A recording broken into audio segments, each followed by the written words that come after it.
Hello students, I am your science teacher Preeti ma'am and I am going to teach you chapter number 8, that is wind, storm and cyclone, and this is my second part. The topics that I am going to cover in this chapter are about the storm, the types of storm, cyclones, effects of cyclones, tornadoes and safety measures during the storm. Storm. आगे अगर हमको start करना है तो start करते हैं storm से. Storms क्या होते हैं? Storms are actually violent atmospheric disturbance. बहुत ख़राब तरीके से वो डिस्टर्ब करते हैं हमारे एटमॉस्फियर को. कैसे डिस्टर्ब करते हैं? Bye strong and high speed winds. जब विंड है, हवा है, बहुत तेज़ से बढ़ती है, तब वो डिस्टर्ब क्रिएट करते हैं. And they are usually caused when the low pressure develops over an area. और लो प्रेशर जब डेवलप होता है, लो प्रेशर जब होता है, तब स्टॉर्म होता है. और स्टॉर्म से दे आर वेरी डेंजरस, बहुत ही डेंजरस होते हैं. They are very dangerous and can cause severe damage to life and property. Life और प्रॉपर्टी को बहुत ही डेंजर करते हैं, बहुत ही नुकसानकारक होते हैं. तो टाइप्स ऑफ स्टॉर्म. स्टॉर्म कितने टाइप के होते हैं? They are actually of 3 types. One is the thunder storm, second is the cyclone and third is the tornado. सबसे पहले स्टार्ट करते हैं हम थंडर स्टॉर्म के बारे में. सो स्टॉर्म्स एक्कम्पनीड बाय थंडर. स्टॉर्म आता है, जोर जोर से हवा बहती है, स्टॉर्म आता है, बारिश आती है, थंडर भी होता है, आवाज़ भी आती है, लाइटनिंग भी होता है. Those are called as thunder storms. And they usually occur during the warm months of the year. जब ज़्यादा गर्मी होती है तब thunderstorms आते हैं. और when the humidity of the air is high. और humidity जब सबसे ज़्यादा होती है तब thunderstorm होते हैं. And this humid air rises up. और जब ये humid air जो होता है वो ऊपर जाता है, it condenses to form large thunder clouds. बड़े बड़े thunder clouds बन जाते हैं at high altitudes. And inside these clouds, ice crystals and water particles hit against each other. Ice के क्रिस्टल्स, आइस के छोटे छोटे टुकड़े और वाटर के पार्टिकल्स एक दूसरे के साथ टकराते हैं. और जब ये टकराते हैं, it leads to the discharge of electricity. We can see the electric discharge as a flash of lightning in the sky. The loud crashing sound. जब बारिश होती है तब जोर से आवाज आपको सुनाई देती है. Crashing sound that we hear after we see a bolt of lightning is called thunder. जब लाइटनिंग होती है उसके बाद हमको साउंड सुनाई देता है और उस साउंड को हम कहते हैं as thunder. And thunder storms, they are quite dangerous, specially because they are accompanied by lightning. बहुत ही डेंजरस होते हैं. और कब सबसे ज़्यादा डेंजरस होते हैं? जब आवाज़ तो आती है, साथ में लाइटनिंग भी होती है, बिजली भी होती है, तब ये सबसे ज़्यादा नुकसान करता है. The sudden rainfall and can cause flooding strong winds. जब ज़ोर से बारिश होती है तब क्या होता है? फ्लड हो जाता है, तेज़ से हवा बहती है. एंड इसकी वजह से पेड़ गिर जाते हैं, बिल्डिंग्स टूट जाते हैं, गिर जाते हैं. लाइटनिंग की वजह से फायर हो सकता है, कुछ भी हो सकता है. And that is what it is written over here. और ये आपको यहाँ पर दिखाई दे रहा है. देखो, लाइटनिंग यहाँ पर हो रही है and this is the tree over here which is burned. And it is also said that around 40,000 thunderstorms they occur across the world every day. हर रोज नियरली 40,000 thunderstorms होते हैं. अब बात करते हैं हम साइक्लोन्स के बारे में. What actually are cyclones? Cyclones are actually powerful storms. बहुत ही तेज़ी से जो storms आते हैं that are usually accompanied by strong spiraling winds. और गोल गोल गोल गोल घूम के जब हवा आती है उसको हम कहते हैं cyclones. With a speed of 120 kilometers per hour or more. 120 kilometers per hour की स्पीड में या उससे ज़्यादा उसकी स्पीड होती है विंड की, स्पाइरलिंग विंड्स की, और साथ साथ में बारिश भी होती है, और इसको हम कहते हैं as thunderstorm. They begin as thunderstorms that develop over a large water body. कहाँ पर होता है? वाटर जहाँ पर होता है वहाँ पर ये डेवलप होता है, वहाँ पर स्टार्ट होता है। Just as the evaporation of water is the process that absorbs heat. Evaporation का मतलब क्या है? हीट है, वाटर है, वो हीट को एब्जॉर्ब कर लेता है। तो the condensation of water is the process that release heat. और कंडेंसेशन होता है मतलब क्या है कि वो हीट को रिलीज किया, हीट को छोड़ दिया है उसने। And when water vapour in the air condenses, और जब वाटर वेपर कंडेंस हो जाता है, जब ये टाइनी ड्रॉपलेट्स बन जाते हैं, इट रिलीजेस हीट, तब हीट प्रोड्यूस होती है, हीट रिलीज होती है। कहाँ पर? Into the air. And hot air rises up, hot air ऊपर जाती है, causing cool air from the surroundings. जो ठंडी हवा है आजू बाजू की, वो आगे आएगी, सराउंडिंग टू रश इन, और अंदर की तरफ आएगा। जहाँ पर से खाली ठंडी हवा हुई है और एयर गर्म हवा गई है, वो ऊपर गई है ना, तो वो अभी वो स्पेस खाली हो गई ना, तो उस स्पेस में अभी ठंडी हवा आएगी।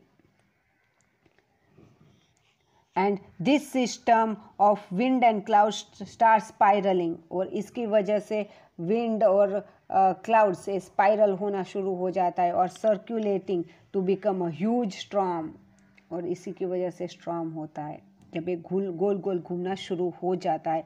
और आपको यहाँ पर दिखाई दे रहा है ना, देखो यहाँ पर, हाँ, तो इसको ही हम कहते हैं as storm. And cyclone can be from 100 kilometers to 4000 kilometers diameter. देखो कितने बड़े हो सकते हैं साइक्लोन्स, 100 किलोमीटर से 4000 किलोमीटर डायामीटर के हो सकते हैं।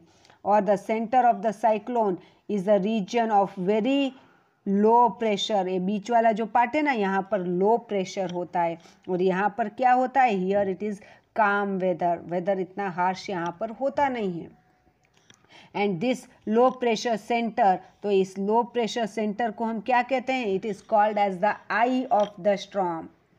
And this surrounded region, this is surrounded by a region of very strong winds. और यहाँ पर उसके आजू बाजू होगी, वो क्या होगी?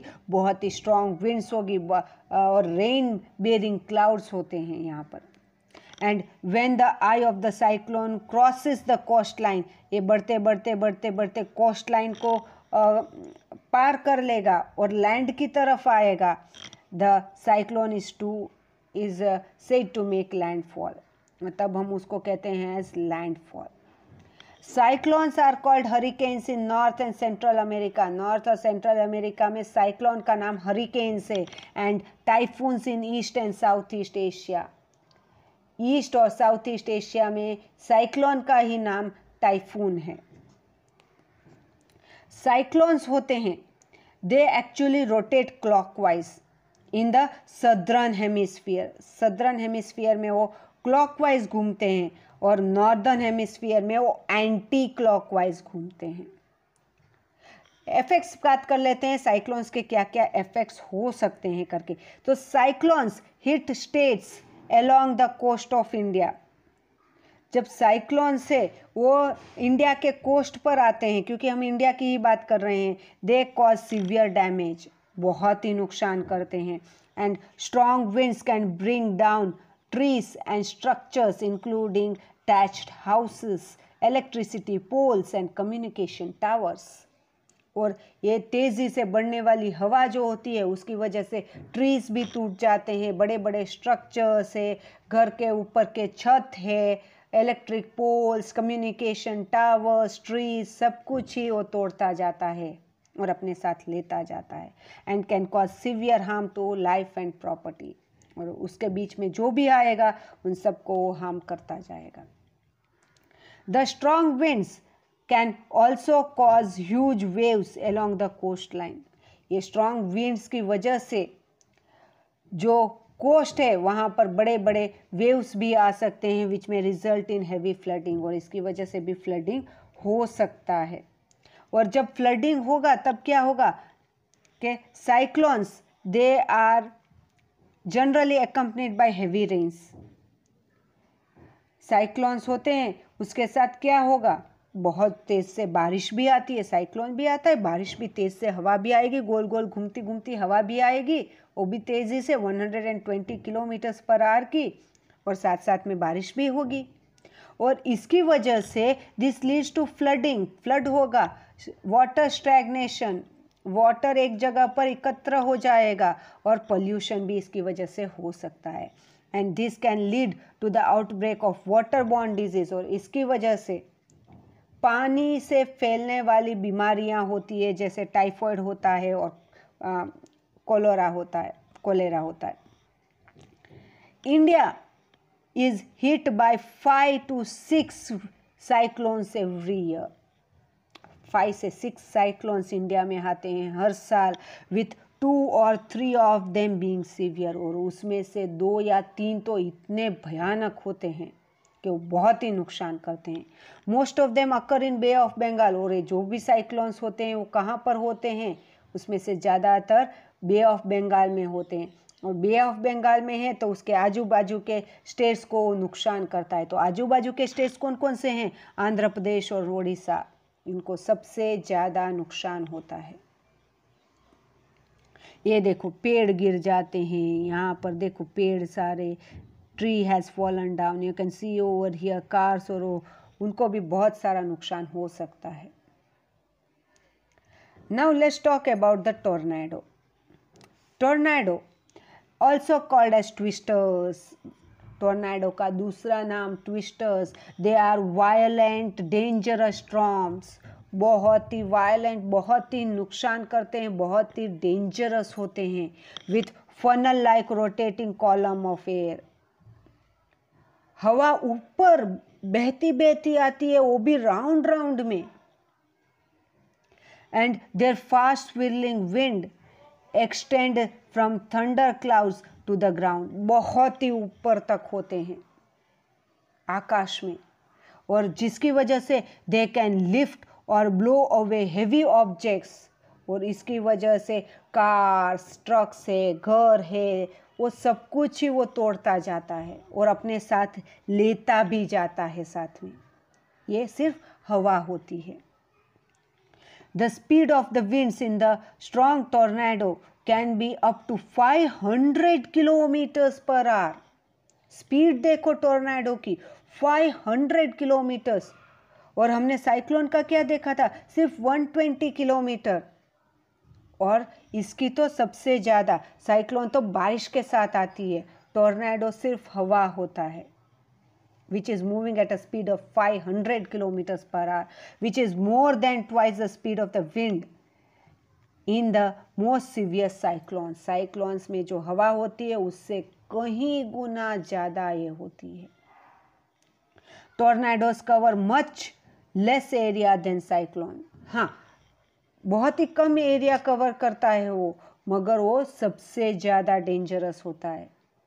टोर्नेडोज आर मोस्ट कॉमन, कहाँ पर सबसे ज़्यादा होते हैं टोर्नेडोज, यूएसए में, और इंडिया में तो बहुत कम होते हैं। A violent tornado hit the city of Ranchi in August 2013. 2013 में हमारे इंडिया में रांची में आया था, और उसकी वजह से डैमेज द एयरपोर्ट, एयरपोर्ट को बहुत ही नुकसान हुआ था। And you can see over here, this is the tornado. ऊपर स्काई से लेकर ज़मीन तक इतना बड़ा होता है और अपने साथ सब कुछ ही लेकर जाता है, इसको हम कहते हैं एज टोर्नेडो। तो उसके लिए थोड़े सेफ्टी मेजर्स है जो स्टॉर्म में हमको थोड़े रखने होते हैं। So which are the safety measures? Stock enough food, drinking water and medicine to last you for at least a few days. इतना खाना हमारे पास होना चाहिए, स्वच्छ पानी होना चाहिए, और दवाइयाँ भी होनी चाहिए जो कई दिनों तक चलनी भी चाहिए। Ensure that you have good supply of battery operated flashlights क्योंकि लाइट तो चली जाती है, तो आपके पास बैटरी से ऑपरेट होने वाली flash light, torches, candles, matches, first aid kit सब कुछ ही आपके पास होना चाहिए।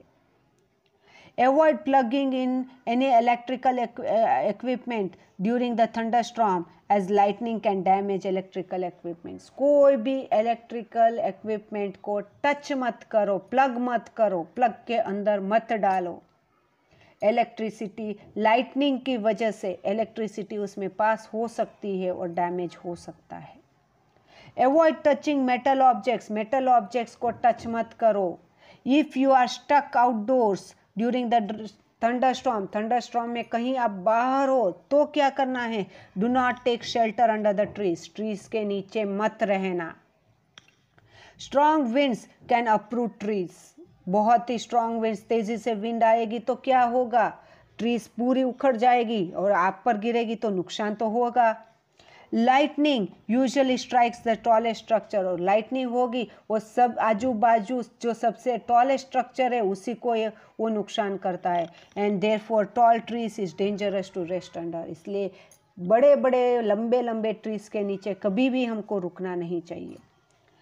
Take shelter in a sturdy building और अ हाउस, बड़ी बिल्डिंग या बस के अंदर आपको शेल्टर लेना है। Avoid open fields, open fields में मत रहो, हिल टॉप्स पर मत जाओ, बीचेस पर मत जाओ। और भी सेफ्टी मेजर्स है हमारे पास, क्या करना है? इफ़ यू आर स्विमिंग, अब अगर आप स्विमिंग कर रहे हैं, एग्जिट द पूल, पूल में से बाहर निकल जाओ और lake immediately. Stay away from stagnant water, जहाँ पर पानी रुका हुआ है वहाँ पर मत रहो। क्यों? क्योंकि डैमेज पावर लाइंस अगर होगी, कोई भी इलेक्ट्रिसिटी की लाइंस और इलेक्ट्रिसिटी की पोल्स वहाँ पर गिरा हुआ होगा तो पानी में इलेक्ट्रिसिटी पास हो सकती है। The government make special arrangements to help people during the storms, और गवर्नमेंट तो हमको हेल्प करती ही है। दे इंक्लूड, तो कैसे कैसे वो हमको मदद करती है गवर्नमेंट, वो भी हमको जानना चाहिए। People and animals are evacuated from areas that are likely to be affected, तो पहला काम गवर्नमेंट ये करती है, जब उनको पता चलता है कि स्टॉर्म आने वाला है तो लोगों को और एनिमल्स को जगह खाली करने के लिए कह देता है। People are instructed to stay indoors, क्या कहते हैं गवर्नमेंट? स्टे इंडोर्स, घर में ही रहो, with all doors and windows shut. फिर fisher folk are warned not to go to sea, fish पकड़ने जो जाते हैं उनको ऐसा बोला जाता है कि सी में मत जाओ। Rescue measures are undertaken in flood hit areas, और जहाँ पर फ्लड होता है वहाँ पर रेस्क्यू मेजरमेंट भी गवर्नमेंट लेता है। Food packets are air dropped to stranded people, food packets नीचे दिया जाता है। And thus we come to the end of this chapter and these are the sum up of the chapter. पूरा sum up मैंने यहाँ पर लिखा हुआ है, जो भी मैंने इम्पॉर्टेंट मुझे लगा, those are over here and these are the questions for which you are going to write down the answer and send to me personally. So I end up my lecture over here. Bye bye students, have a great day.